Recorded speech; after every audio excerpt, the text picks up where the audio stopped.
এই মসজিদেই ছিল স্কুল, এই মসজিদটাই ছিল কলেজ, এই মসজিদটাই ছিল যদি বলেন মাদ্রাসা অথবা বিশ্ববিদ্যালয়।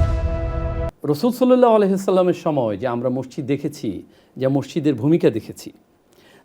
এই ভূমিকাটাকে সামনে রেখে আপনি এখনকার যে আমরা মসজিদে যে মসজিদ ব্যবস্থা দেখছি বা যেমন লন্ডনে প্রায় ৩০০-র ওপরে মসজিদ রয়েছে, হ্যাঁ, তো আপনার কি মনে হয় যে এই আমাদের এই দুটো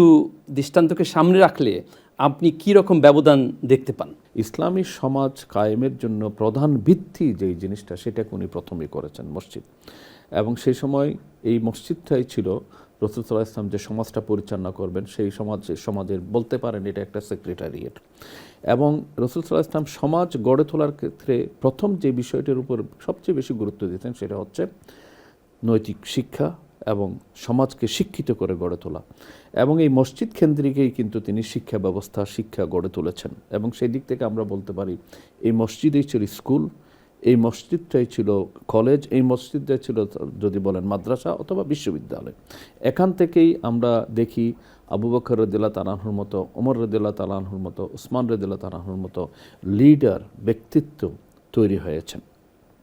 থার্ড, রাসূল করিম সাল্লাল্লাহু আলাইহি ওয়াসাল্লাম যখন রাষ্ট্রপ্রধান হিসেবে সেখানে কাজ করেছেন এবং যত বাহির থেকে যত প্রতিনিধি তার সাথে দেখা করতে এসেছেন কূটনৈতিক মিশন নিয়ে বা অন্য কোনো মিশন নিয়ে, সবাইকে আমরা দেখি তিনি রাসূল সাল্লাল্লাহু আলাইহি ওয়াসাল্লাম এই মসজিদেই দেখা দিয়েছেন। সেই দিক থেকে কিন্তু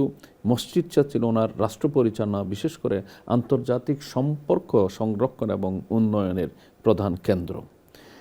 চতুর্থ, আমরা যেটা দেখি সমাজে যত প্রকারের সামাজিক চ্যালেঞ্জগুলো এসেছে, বিশেষ করে আমরা যদি পারিবারিক চ্যালেঞ্জের কথা বলি, পরিবারের এই হাজব্যান্ড ওয়াইফের মধ্যে কোনো সমস্যা হলে বা পরিবারের আত্মীয় স্বজনদের মধ্যে কোনো সমস্যা হলে, পিতামাতা সন্তানদের মধ্যে সমস্যা হলে, এই সমস্ত বিষয়গুলোর কিন্তু কাউন্সেলিং রাসূল সাল্লাল্লাহু আলাইহি ওয়াসাল্লাম মসজিদ থেকেই করেছেন। এদিক থেকে আমরা দেখতে পাই একটা সিভিলাইজেশন গড়ে ওঠার আগে একটা পরিবারকে রাসূল সাল্লাল্লাহু আলাইহি ওয়াসাল্লাম গড়ে তুলতে চেয়েছেন, আর এই পরিবার গঠন করার একটা প্রধান মাধ্যম হিসেবে তিনি মসজিদকেই ব্যবহার করেছেন এবং মসজিদ ছিল কেন্দ্র। ফিফথ হচ্ছে যে সিভিলাইজেশনটা আমরা দেখি, ইসলামিক সিভিলাইজেশন, যেই সিভিলাইজেশনটা হচ্ছে ডাইনামিক, যেই সিভিলাইজেশনটা হচ্ছে পিসফুল, যেই সিভিলাইজেশনটা হচ্ছে প্রগ্রেসিভ, যেই সিভিলাইজেশন হচ্ছে বেসড অন স্ট্রং মোরালিটি, এই সিভিলাইজেশন গড়ে তোলার কেন্দ্র ছিল মসজিদ। তাহলে এই দিক থেকে আমরা দেখতে পাই শিক্ষা কেন্দ্র হচ্ছে মসজিদ, এবং সিভিলাইজেশন গড়ে তোলার কেন্দ্র হচ্ছে মসজিদ, কূটনৈতিক মিশনের দেখা সাক্ষাতের কেন্দ্র ছিল মসজিদ, এবং পারিবারিক কাউন্সিলিংয়ের কেন্দ্র ছিল মসজিদ, এবং যে কোনো সমস্যার সমাধানে যে সমস্ত জাজমেন্টগুলো রাসূল সাল্লাল্লাহু আলাইহি ওয়াসাল্লাম দিয়েছেন বিচার আচারের ক্ষেত্রে কিন্তু মসজিদ ছিল এটার কেন্দ্র। তাহলে মসজিদ ছিল একটা হাব, এবং এটার ভিত্তিতেই আমরা দেখেছি রাসূল করিম সাল্লাল্লাহু আলাইহি ওয়াসাল্লাম এই আইয়ামি জাহেলিয়ার এই যুগে